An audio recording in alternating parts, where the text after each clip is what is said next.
Tess, may sasabihin ako sa'yo, makinig ka. Magkinig kang mabuti. Alam mo, dahil yung anak mo si Santino mabait. Si Tanggol naman may kabaitan na rin eh.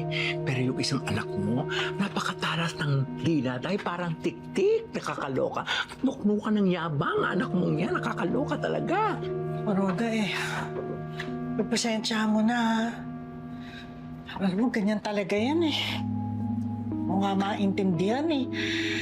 Parang talagang hindi marunong makipag-usap sa ibang tao. Ako dahil hindi communication skills ang problema. Talagang barubalang ugali niyan.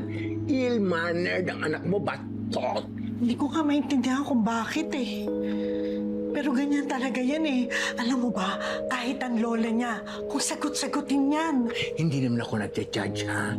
Pero kaya siguro siya ganyan dahil kumikita na siya, may pinagmamalaki na, kaya ganyan. Pero hindi naman ako nagkulang, Roda eh.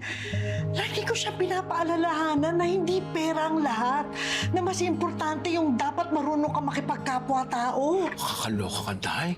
Parang atakihin ako. Parang pinapatamaan mo ako dyan sa sinasabi mo, nakakaloka ka. Tinamaan ka.